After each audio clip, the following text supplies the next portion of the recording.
Hello again, everybody. This is Fork Poppy, back with another Value Vintage metagame breakdown and deck tech. This week I'm joined by winner of SEG Richmond and several-time weekly winner, Vacated Drake or Riley. Hey everybody, your occasionally good Magic play over here. Yeah, thank you so much for coming on. So we got a little bit less data this week. As you can see, we don't have a ton of entrants on a lot of the top decks, but some pretty interesting spreads. So obviously, at the top there, we're looking at Nadu, 14 to 2, 86. That's a little bleak, you could say. Yeah, unfortunately, I think the it's not that the metagame hasn't adapted, but I think you kind of need to play way more hard sideboard slots for it instead of your more softer permission in actually Yeah, order to combat it. that's definitely true. And yeah, people are, I think, not wanting to admit exactly how warping it is, perhaps, but it definitely demands a lot of respect. As like a post player, how do you think your matchups in Nadu have been recently? Have you had a winning record or not so much? Um, on Black Post, it's on paper. I think it looks pretty good, especially with the way I have the sideboard set up right now, with the ley lines and kind of like a really hard transition sideboard of just like have your free hate pieces, make it more of a non-game. But like they can still just 1-2 combo you games over very easily, and that's just kind of a part of the matchup. Is like anytime that they're on the play, you can just regardless of your interaction, your hate you have, you can just get comboed very easily. Yeah, that makes sense. It's kind of the case with anything. But right after that, technically same win record, but less entrants. We got a real dark horse. Merfolk came from out of nowhere. Two entrants, 3-0 and a 3-1. I've been saying this for a few weeks. Merfolk is just naturally built to combat Post and Nadu. It's a really great meta call, but there's a lot of different ways to build it. Like a lot of the important Merfolk cards are worth a good bit of money, so you need to pick which ones you're choosing. And I think people are starting to really crack that. Yeah, for sure. I think there's a lot of the interesting builds. Like I've seen some forced denials. I've seen some more, Aetherless Vial versions, which I think are the way to go moving forward. I think As I a agree. Aether Vial, well known, very powerful card, but does not allow you to play Harbinger of the Seas or your more expensive Merfolk payoffs. Yeah, I had a similar decision point when building allies. Obviously, Vile is very strong in modern allies, but the amount of budget that it takes up is just egregious, and it being such a bad draw late game. So we can take a quick peek at these lists. So this is Dev's list. Dev generally plays Rhinos or E-Post. Brought Merfolk this week. And yeah, like you said, fit in four Flare of Denial. That is a third of the budget, but they had it to go around. The only other particularly pricey card was Harbinger of the Seas, is a two of. And then a lot of these staples are really cheap. Like mana base is just going to be 19 islands. Everything else is sitting pretty comfortably low. And this is naturally built like, you get to play Curse Catcher, Flare, Spell Pierce. That's going to help you in your Nadia matchup. I noticed this one is not on any main deck removal, but it may not be necessary.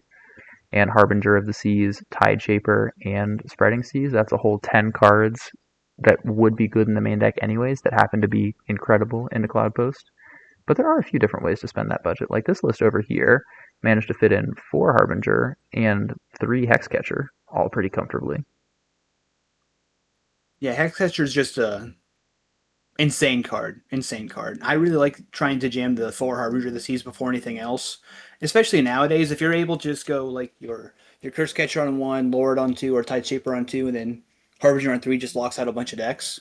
Because as you know, non-basics being island is pretty bad for the majority of players. It is. I thought that was mostly for the post matchups, but I played against it on my Jund Boom list, and I totally got destroyed by even just the Tide Shaper effects. I was of the opinion that Harbinger was actually one of the lower priority money cards to add because I am very high on Hexcatcher, but Hexcatcher is a lot more expensive and it is a little bit fragile, and it's not necessarily the best in any decks. Like this is basically textless into post or creature-based decks. So I think that's a reasonable first option. One thing I think that would be interesting to look at is Dismember is now comfortably below $2, and the one mana removal options are a little weak. They're like basically unsummon or Flood Pit's Drowner. I am high on that card. I do think it should be included, but being able to have a removal spell turn one on the draw is pretty important, and Dismember is the most efficient we've seen outside of, white, red, and black. Oh, for sure. Dismember being two is still a little pricey, but if you can fit 1 to 2 in these Merfolk lists, I think they're pretty interesting. I'm also interested to see if like the being able to jam a 4 Flare of Denial and just be more high on like Sylvan to refill your hand, and just kind Yeah, of playing more of like a 2 for 1, like a modern version of it, where you're just jamming your forces, your 2 for 1s, and just staying ahead on board and pushing the advantage that way. yeah, I think that's very real. These lists are pretty sweet. I think there's a lot more innovation to be done on Merfolk. I'll probably be bringing it sometime soon. After that, we did have another little bit less common one, Luris variants. Now, we saw a lot of different ones. I've kind of labeled this as black, splash, red, or green. We've seen Jund, we've seen Rakdos, and Golgari all do decently, actually. But in general, just Luris midrange. For a long time, Rakdos was the most common flavor, but none of them have been getting entered too heavily or getting like really tweaked and perfected into the meta. And it seems like people are really starting to get on that wavelength. And it looks like they're in a pretty solid place.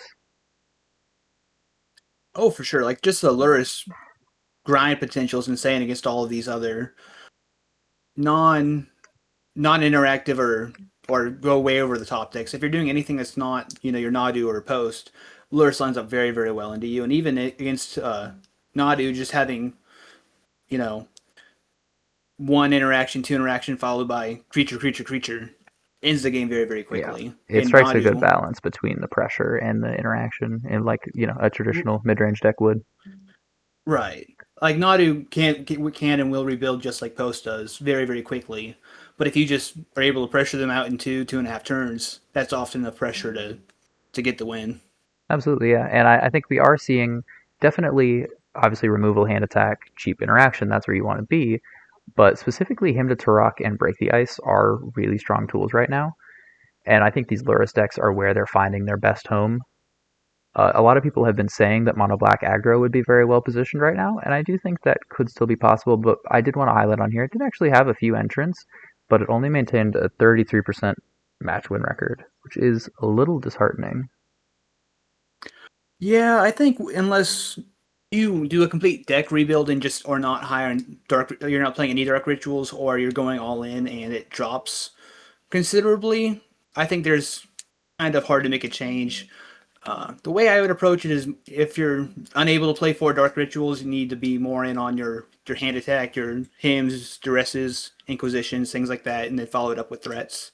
Yeah, you But need to hit that right balance, and of course, there's going to be a right, little luck and variance involved. I think the lists still have legs, but yeah, the Dark Ritual is a big decision point, and a Party Stop in that is what would help them the most. After that was Hogak. Got a lot of entrants this week, tied for the most, and we saw a little bit of a blend. We saw mostly the mono black smallpox version that Ryan's been piloting, but we did also see a little bit of Golgari. I think all those lists are pretty good. People are definitely a little bit more ready for it. They're incidentally packing Ravenous Traps and Ley Lines that are good into it. But Hogak, it's just so fast. Like, I tried to play against it, and completely linear to me. They would go turn 1 Stitcher Supplier, turn 2 Undead Butler. Oh, I have 2 creatures and 6 cards in my graveyard. That's exactly enough to turn 2 Hogak, and they just seem to have it almost every game. It's really intimidating when you don't 100%, stop them right 100%. away. Even Rest in Peace seems too slow against Hogak on the play, or your Lantern on the draw is just too slow.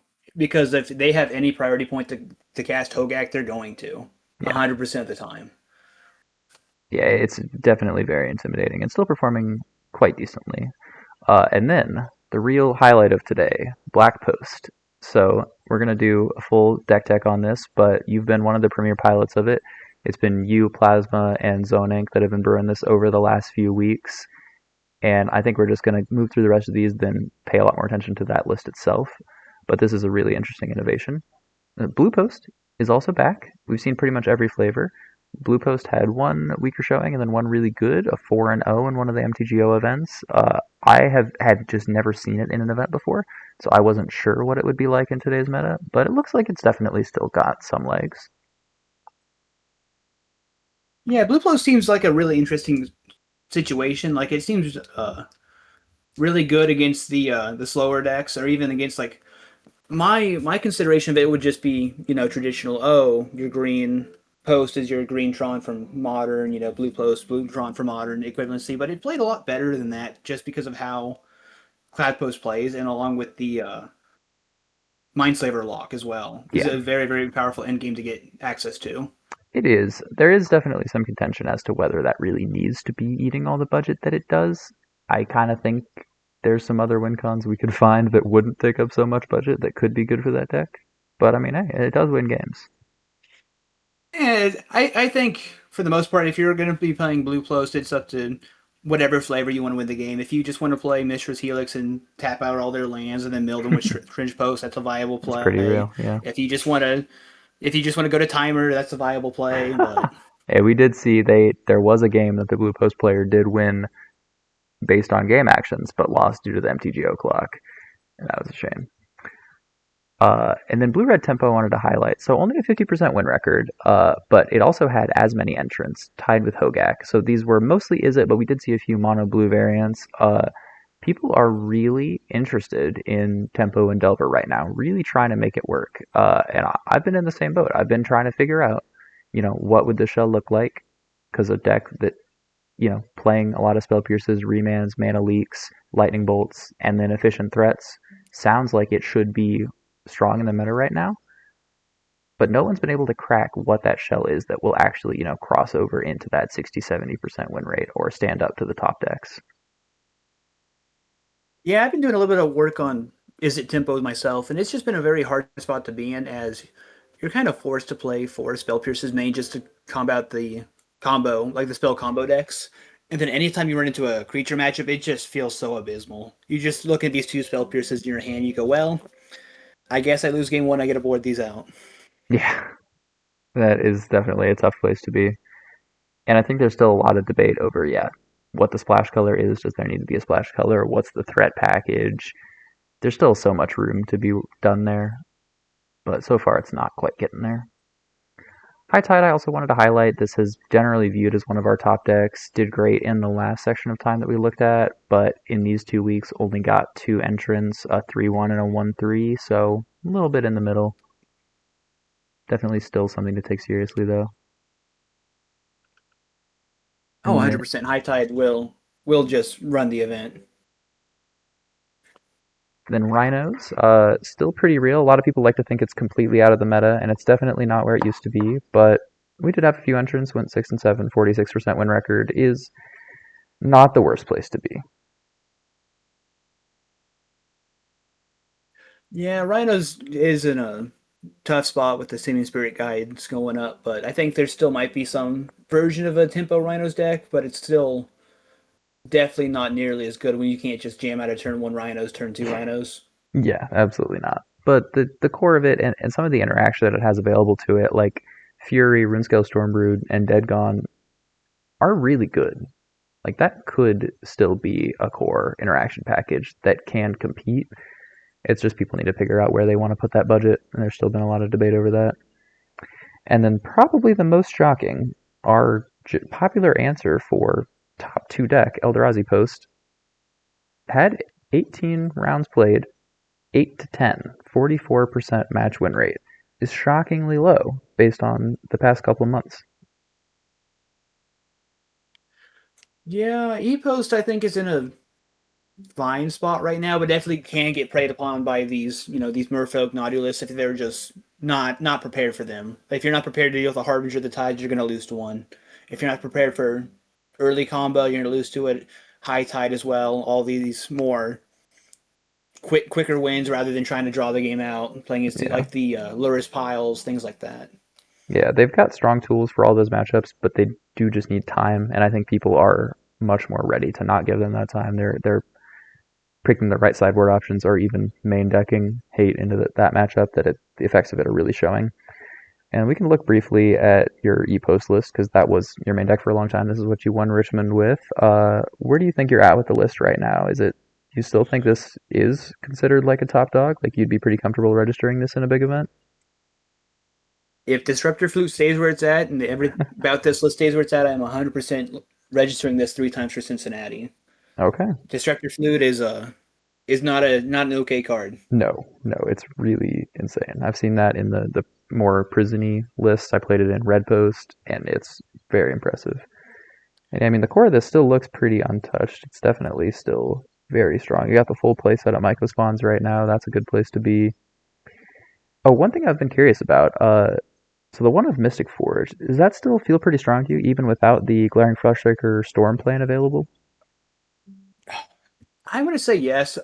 Originally, when I was going through lists for Richmond, I was going through lists Fleshraker, Fleshraker, Fleshraker. And it's if you decide to play Fleshraker, I'm so glad because the card is bananas. It needs to see more play. The card is genuinely not cool. I would agree. Yeah, But I I think think it's one of the strongest cards in the deck generally. oh, 100%. But I think the way that this deck generally plays is you're going to lose games early and you need to go more all in on just I'm going to commit. I'm going to play my turn 1 Cloud Post. I'm going to play my turn 2 Explore off of a other post land plus Chromatic or Forest Explore second, you know, Yeah, I mean post that is the anything else. fastest It mana you just can get, right? Is Cloud Post, Forest, Cloud Post, off an Explorer. right. That's an insane clock. And just actually moving the board state into well, I'm on the play against High Tide. I need to be able to jam a Sowing Micah Spawn or World Breaker, um, get something into play. If I can play a Breaker and then they don't go off in turn 3, they are never winning that game. That's And definitely the true. majority of the games, the majority of the games I found I lose, or not because of they're at 3 or 4 life, which Fleshraker would have very very easily done. It is Hmm. I wasn't able to go fast enough to stop their combo or get over whatever they were trying to do quicker than me. Yeah, that makes perfect sense. I think there's a pretty solid argument on both sides of that. And I won't then, fault anyone playing Fleshraker at all. I yeah, think I think if you're going to see more things like Harbinger, I think Fleshraker like goes way up because you're able to just hard cast your bigger things that way. yeah. I mean, yeah, the mana that it makes is definitely no joke, and it fixing your colorless pips for you if your lands are turned off is something worth noting. So let's move over to Black Post. So this has been doing really well across the whole last month here. I think this is very much just a reaction to the metagame right now. A lot of the reasons that people think mono black aggro would be doing well just taken up to 10. This has got some of the core of ePost. You playing, of course, Devour and Breaker as some of your top end, your O-Stones, Chromatic Star, Chromatic Sphere, and the actual Cloud Post land base that is long since proven. But tell me about what the draws are to Black Post over Eldrazi Post right now. Um, Mostly just you have a very good combo matchup. Having access to a turn 2, turn 3 Mind Twist for 3 or 4 against combo decks is usually just game breaker. Like casting his High Tide on turn 3 is just usually game over if you can follow it up at any point with a threat. Even Mm-hmm. against something like Nadu game 1, just even if they just go like Nomads on 1, you can still have a Cling to Dust. You can still have Fatal Push after the sideboard, these Leylines after the sideboard. And you can have Leyline Mm-hmm. and not feel bad about drawing it later. Yeah, It's it's not like you're super in green or castable. blue. Yeah, Right. It's not like you're in green or blue and just go, well, this card's going to sit in my hand all game. yeah. I'm super high on Leyline, but you do need to be smart about what decks you play it in, and this is definitely one where it looks pretty comfortable. I haven't actually been able to test out the Matrix on paper. I think the sideboard makes sense for Nadu, Mm-hmm. but I think you need to be very aggressive in how you mulligan for it. The one thing I will point out is Clean to Dust has been phenomenal. I think more black decks should be playing that card. I agree. I've loved using this card as a one or two of in modern, and I think it can be really strong here. Obviously, if you get this against Nadu, it is like that. They say Ravenous Trap is the best hate against them, but technically something like Cling to Dust or Surgical is almost as good. And this is also just late game grind potential. It's a mana sink for you. I'm not surprised this has been playing really well. But the draws is just it has a very good combo matchup, and then also can just fireball opponents with Morlon, which Yeah. has been very very fun. Puts any I'm going to say that it's been better against combo and creature decks for sure. Because Hmm. you're not just dying to red decks, you're not just dying to these creature decks. Being able to put ring in 4 push is a real big draw. That makes sense. Yeah. Especially I know that you've been on prowess, and just being able to go have access to push versus damage removal. Seems very Yeah, appealing is there. pretty big. I like in prowess, I have no sideboard slots dedicated to post because like similar to looting, I just have to race. Either I race or I don't. There's no point trading one for one with a land that slows down my own clock. I need to try to get there. And Fatal Push is exactly the kind of thing that like if I have to fight through two pushes and an Inquisition, that's when I actually can start to run out of gas. You get time to get your engine under you, your life gain, your big mana. So I think this does improve some of the aggro matchups over Epos. That makes sense. Or even just like a Morlon for X=2 or X=3, just very quickly swings like the Shark looting deck as well. Mm-hmm. No, absolutely, yeah. This was really dangerous to stare down when I was on the Boom Bust deck as well. I That think one I've that's definitely been impressed with. How's Lamentation been playing? yeah.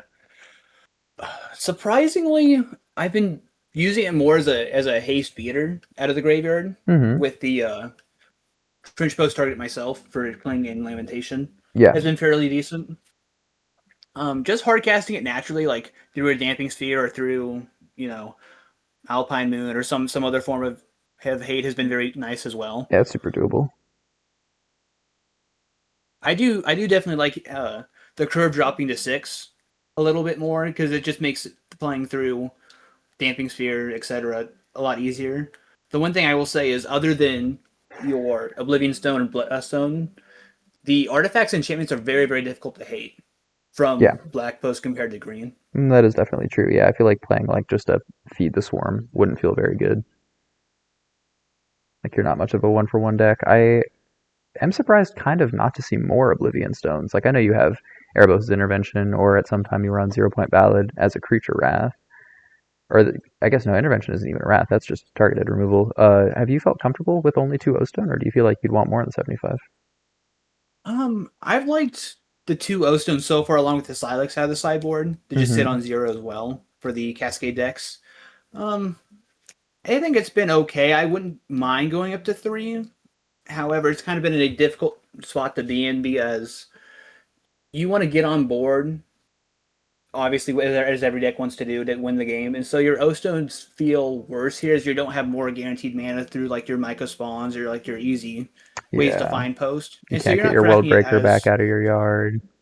right. And so like there's been some board states where like I have O Stone out and I just have to spend a few turns like putting fake counters on stuff before cracking, which is usually Mm, like a winning board state anyways. of course, yeah.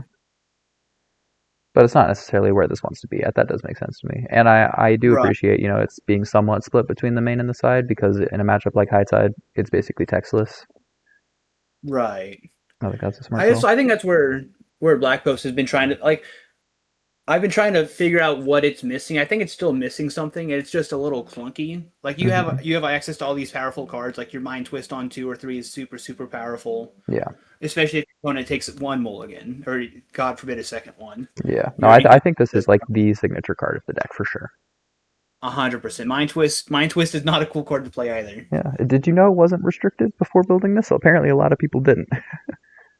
I did a little bit of looking, and I've had some help realizing, oh, Mind Twist is not restricted. Yeah. I think 3 copies is a cool place to be. I've seen some lists on 4, some only on 1 or 2. I think 2 to 3 is the place to be for this. It is seemingly one of the strongest cards for the strategy, but not that good in multiples. For sure. I think most of the games I've lost with this are just drawing that last piece of hand disruption when I just need anything else. Like just hitting the seventh land up through a D sphere to cast a threat, Yeah.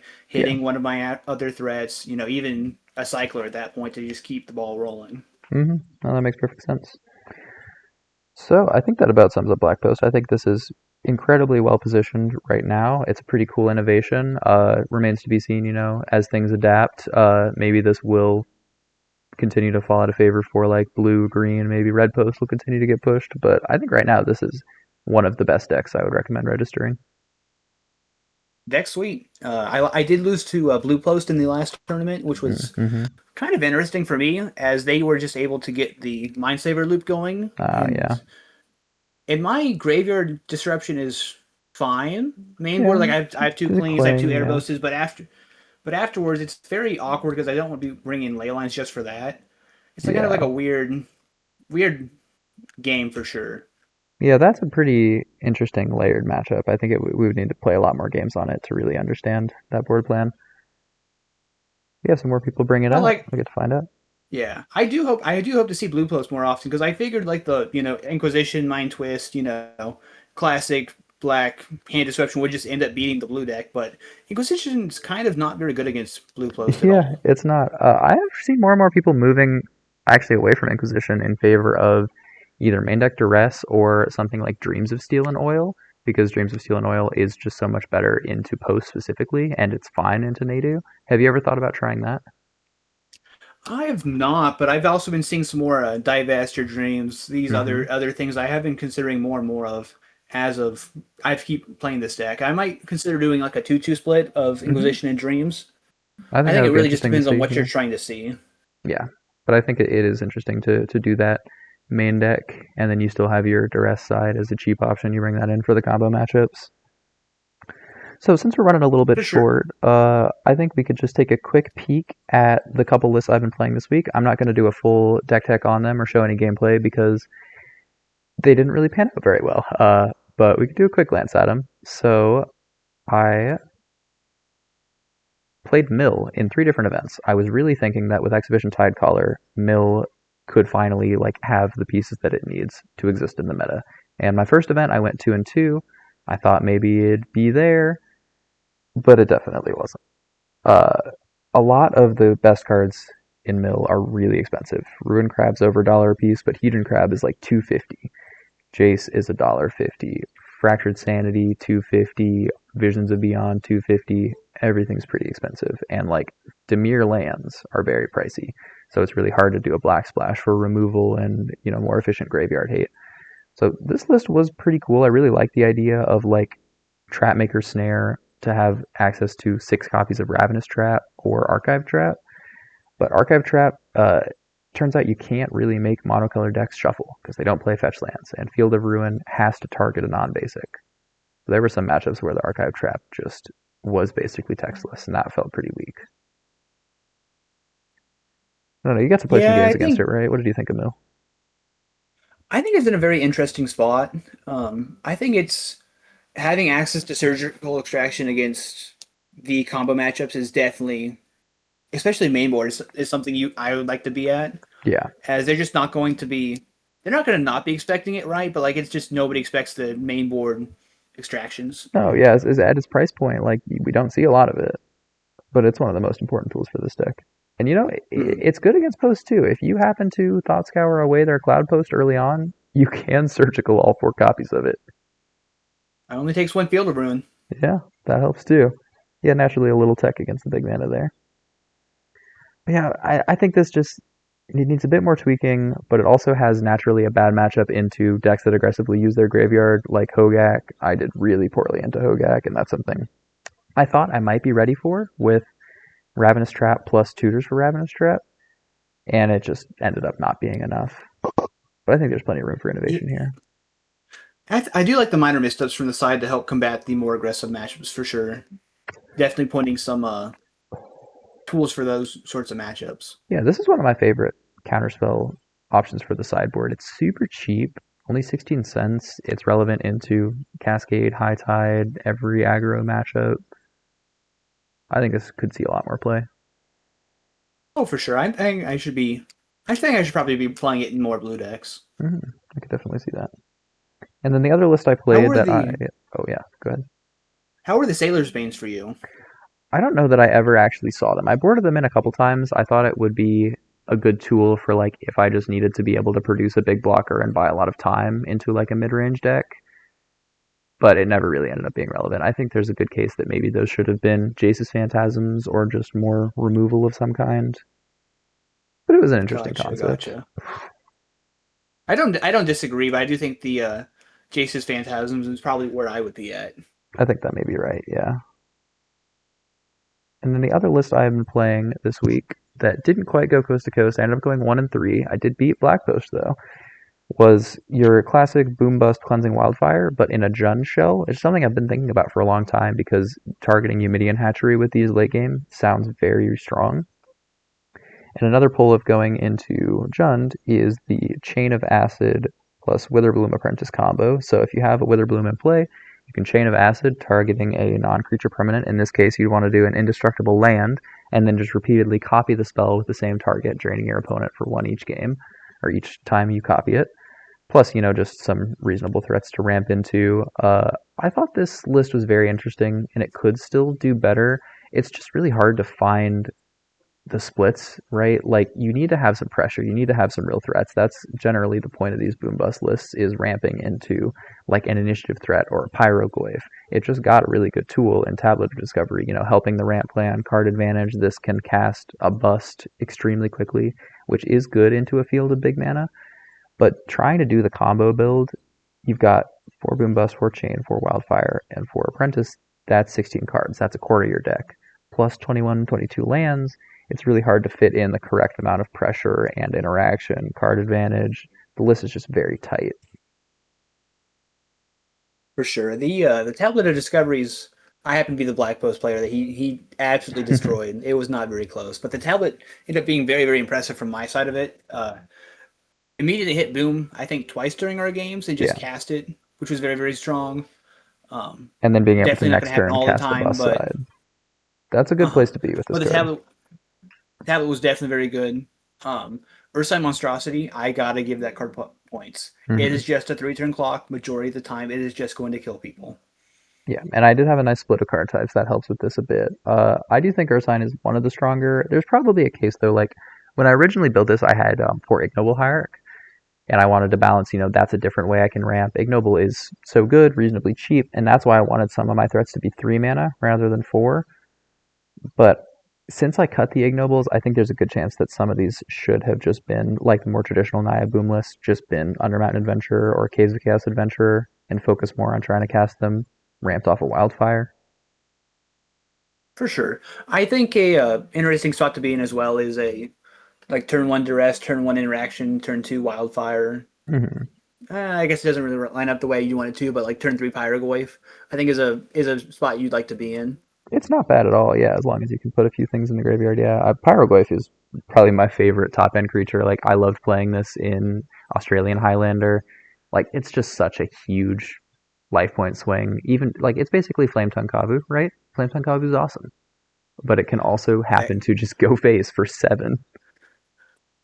Kavu is insane. I did play a Jun list, I think about a month ago now. I was playing 2 pyroglyphs, and it was every time I drew it, it was the best card in the deck by That makes far. sense. It is. I think it's often the best card in any deck you can fit it into. You just need to be accounting for a bit over $1.10 each, and it hasn't really dropped below that. How are the intimidation tactics? Is I it think it. also interesting? Yeah, An interesting way to go about I it. was toying with the split here. Like, I figure I'm better at answering creatures, right? Like either Pyroglyph, Galvanic Discharge, or just make the bigger creature. That I was more worried about non-creature spells in the main, so I went for Duress. Duress is also incredibly cheap, that helps. But there's a few decks that it's not very good against. Mainly, like I'm not super thrilled to cast a Duress against E-Post, against some aggro decks, and that's where I thought the Intimidation tactics might be better. Also, it's just less dead late game, being able to cycle for 3. I think both Intimidation tactics and Dreams of Steel and Oil are very strong. I'm just not sure exactly, where you want What to the split fit them in is. the 75. Yeah, what that split needs to be. Like, I still think Inquisition of Kozilek is the safe option. In almost every matchup, there's things to grab. It's pretty fine. But this has a pretty cool upside that is worth experimenting with more. For sure. I do think we need to do some more, a little bit more experimentation, which I think the mono black aggro decks could certainly try. Like if Hmm. Inquisition's not working, maybe just trying these Dreams of Steel and Oil, the intimidation tactics, the duresses, the X other one cost card. Yeah, rather than just 4 Inquisition and then 3 or 4 Duress side like everyone's been doing for so long. I definitely wanted to point out as well, Right. Witherbloom Charm. Like, I would have liked this more if it was castable off Tablet of Discovery, obviously. But this card is really sweet. I played against it more than I've cast it, but it's just such a reasonable removal spell that also happens to gain 5 life against aggro, or pop your Eumidian Hatchery or any land and draw 2 cards in like a top deck war. Like, this card is so flexible. It's really good. 100%. I think all the new charms are super super sweet. I think Witherbloom Charm, maybe Prismarite Charm is one of the better ones, but Witherbloom Hmm. Charm has been very very impressive during all of my games that I played against it. I would agree. Yeah, definitely going to fit into a lot of shells. I didn't get to cast it as much as I would have liked in that deck, but I want to keep playing with it. So overall, I think this was a decent couple of weeks. We saw some cool decks break out. Really happy with more Merfolk. I hope people continue to push that. And yeah, I don't know. Please try to beat Nadu. The Nadu pilots have figured out how to beat every single piece of heat, whether it's Late Out of the Void, whether it's uh, Damping Matrix, whether it's Harsh Mentor. Any single one of these cards is now just has an answer in the sideboard. And if you're not playing these cards aggressively in the main, which seems a little weird, unless you're against an all Nadu meta, or even like I'm doing in Black Post, having 7 to 10 or even 11 cards in the sideboard, it's still going to be able to beat it if you're not just killing them. Yeah, that's the biggest thing that we need to be somehow finding an answer for right now. Yeah, thank you so much for coming on, Riley. Thank you. Yeah, thank you all for tuning in. We'll see you in the next one.